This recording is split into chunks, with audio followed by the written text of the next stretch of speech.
and then I ask them two questions. Which do you value more, truth or freedom? And every single person in my office said freedom. And I said, okay, which do you value more, unity or diversity? And every one but one said diversity. Look, truth and freedom are both really important. But at some point, you and your generation have to ask yourselves, what is the benefit of the freedom to be wrong? Do you really value freedom more than truth? Do you even think there is a truth? But we are, after all, the United States of America. So what is it that unites us? So I'll go back to the verse, and I think, well, is there an answer in that verse? If my people who are called by my name shall humble themselves and pray and seek my face and turn from their what? Wicked ways. Well, maybe there's a start. Can we at least agree that there is good and bad? Or is everything relative? For 16 years, I never once stood in front of a jury and tried to convince them that murder was wrong. Never once. I never tried to convince a jury that robbery was wrong, that discrimination was wrong, that mistreating children was wrong. So there is a source of unity. There is a code by which we all have agreed to live. What is the source of that code?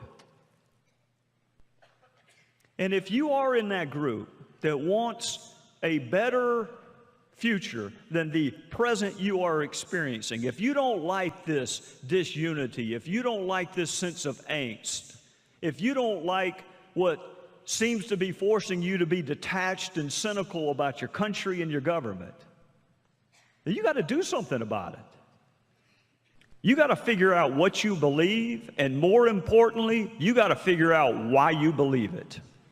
It is never enough in politics or any other sphere of persuasion to simply tell people what you believe. You have to tell them why you believe it. Do you believe in respect for the rule of law? Let me tell you something about the law.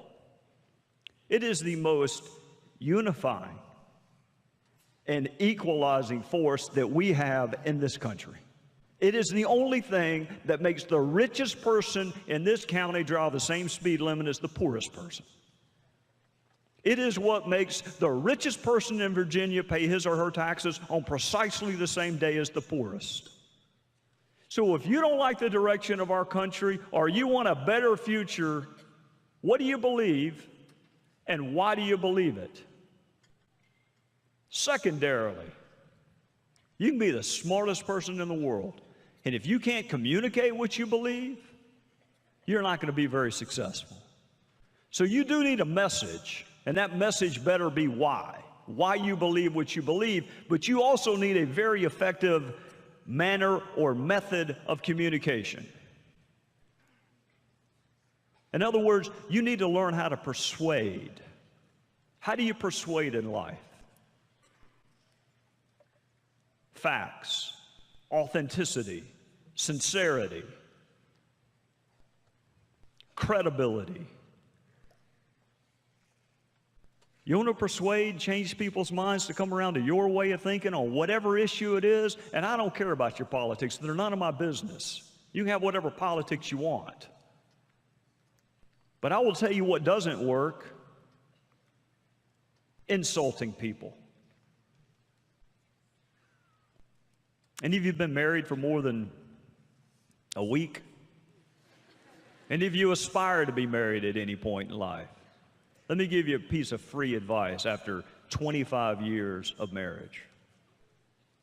Insulting people does not work if your objective is to persuade. Look, I did not vote for President Obama. I didn't vote for him. I didn't vote for him. But you know what? A majority of my fellow citizens did. So when I see a bumper sticker that says, don't blame me, I didn't vote for the idiot, do you think that's persuasive? Do you think anybody that voted for President Obama is going to be persuaded, yeah, maybe I possibly made a mistake because this person called me an idiot? Life doesn't work that way. You know what happens when you're insulted? You become even more dogmatic in holding your incorrect belief than you were before you were insulted. So if your goal is to persuade, you shouldn't be insulting people. Let me tell you what else doesn't work. Hypocrisy. Telling other people how to live their lives, but you live your life a different way. You want to persuade people? Hypocrisy doesn't work. Insults don't work. What does work? A relationship. The person has to know that you care about them. They have to know that you care about them. There are two people in politics that I think do a wonderful job of that, and I don't care whether you support either one of them. One is Marco Rubio. Marco Rubio was raised by a woman that cleaned other people's hotel rooms. But she had hope. She had hope that her son would have a better life, and now he's in the United States Senate. And the other person who does a wonderful job of communicating hope is a guy named Tim Scott, who is my best friend in politics. And Tim Scott's grandfather, who's now 94, would hold a newspaper up every morning at breakfast. Wanted Timmy to see him reading the newspaper because of the value of education, the power of education. Wanted Timmy to be informed. Wanted him to be up on current events. So he held the newspaper up every single morning. Except he couldn't read. Can't read to this day. But he wanted to communicate hope to his grandson about the power of education. You want to persuade people? Do you speak in hopeful terms? Do you communicate hope? Are they convinced that you have their best interest at mind? So you got a message. You got a manner of communicating. Now, all you need is a messenger, right? You're just waiting on whoever that is. Whether it's President Obama, whether it's Ronald Reagan, whether it's Abraham Lincoln, we're just waiting around on that great messenger, right? If you were waiting around for another Ronald Reagan or another Martin Luther King Jr. or another Abraham Lincoln, you are going to have a long, miserable wait. It's not going to happen. If you're waiting on a knight or knightess to ride in on a white horse and change whatever you think ails our country, or your school, or your community, or your family, it's not going to happen.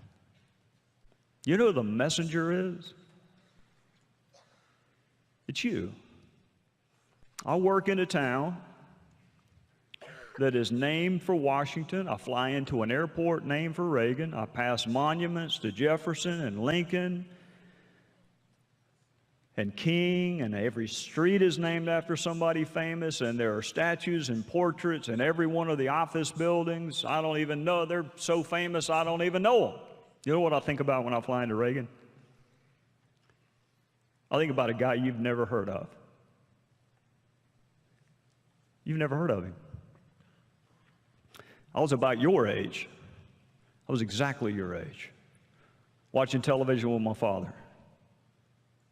February, in the throes of a terribly frigid winter in Washington, and a plane crashes into the 14th Street Bridge.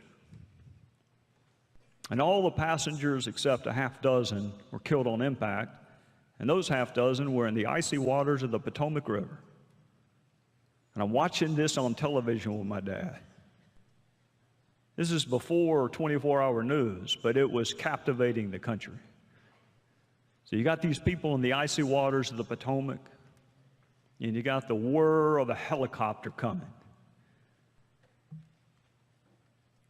And that helicopter lowers a rope ladder into the waters of the Potomac, and it falls into the hands of a man you've never heard of before. If I called his name right now, you don't know him. So he has life in his hands, and he passes it to a stranger. And that person is hoisted to safety, and the helicopter takes her away, and it comes back, and the same scene repeats itself 4 more times. And every time, he's got his hands on a rope ladder. He is this close to saving his life. And every single time, he passes it to a stranger. Not his wife, not his daughter, not his best friend, a stranger. And when the helicopter came back for him, he had succumbed to fatigue and drowned. His name was Arlen Williams. I'm not asking you to be Reagan. I'm not asking you to be Lincoln. I'm just asking you to live a quiet life of conviction and virtue and actually live out what you profess to believe. And if you can do that, you'll be a leader, you'll be persuasive, and your generation